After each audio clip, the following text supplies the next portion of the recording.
नमस्कार दोस्तों, welcome back to our channel. आज के इस वीडियो में मैं आपको देने वाला हूं एक धमाकेदार खबर।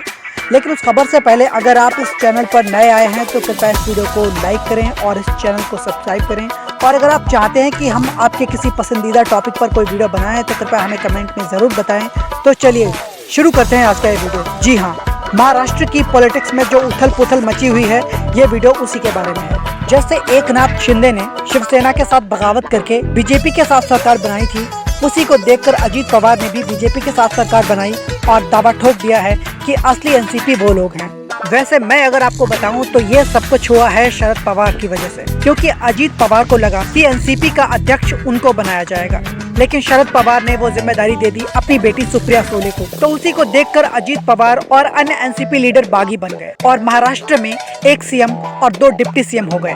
शरद पवार को अक्सर लोग किंग मेकर बोलते हैं, लेकिन अब उनका ये टाइटल किंग मेकर से पार्टी ब्रेकर हो गया है। शरद पवार की खुद की पार्टी में ही इतना बड़ा भूचाल आ गया है और उनको पता ही नहीं चला। अब देखते हैं शरद पवार आगे क्या करते हैं। वैसे तो अजीत पवार ने जो भी किया उसकी बहुत सारी वजहें बताई जाती हैं, पर आज के वीडियो में हम आपको बताएंगे कि अजीत दादा ने बीजेपी के साथ गठबंधन क्यों किया। आइए बताते हैं उनकी कहानी, उनकी ही जुबानी। अजीत दादा ने शरद पवार के खिलाफ जाकर बीजेपी क्यों ज्वाइन की, उन्होंने मीडिया और कार्यकर्ताओं को बताया।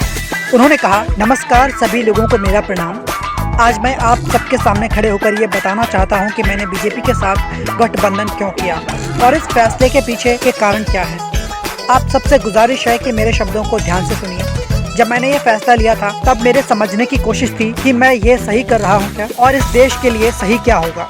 मुझे ये समझ में आया कि गठबंधन बनाने के लिए मेरे पास 2 रास्ते थे। एक था राज ठाकरे के साथ गठबंधन करने का और दूसरा था बीजेपी के साथ गठबंधन करने का।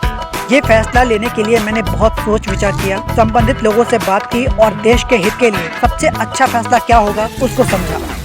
अब आपको पता है कि हमारे देश में पॉलिटिक्स का खेल बहुत कॉम्प्लेक्स है। छोटे राज्यों में सत्ता की लालसा के चलते राजनीतिक दलों का रंग बिरंग खेल देखा जा सकता है।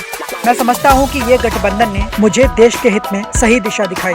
बीजेपी के साथ मिलकर मुझे मौका मिला है देश के विकास की दिशा में योगदान देने का। मैं समझता हूं कि बीजेपी एक ऐसी पार्टी है जो देश के विकास और उन्नति के लिए काम कर रही है। उनकी नीति, उनका संकल्प और उनकी नीतियाँ मुझे प्रभावित करती हैं। इसलिए मैंने फैसला लिया है कि मुझे अपना समय, अपनी ऊर्जा और अपने कार्यकाल को बीजेपी के साथ जोड़ना चाहिए ताकि हम देश को आगे बढ़ा सकें। मैं समझता हूं कि इस समय देश को एक मजबूत स्थिर सरकार की जरूरत है। एक ऐसी सरकार जो राष्ट्रभक्ति के साथ देश की सेवा करे, जनता के हित में फैसले ले और समृद्धि और समर्थ भारत के लिए काम करे। मुझे विश्वास है कि बीजेपी के साथ गठबंधन करके मैं देश की सेवा में अपना योगदान दे पाऊंगा।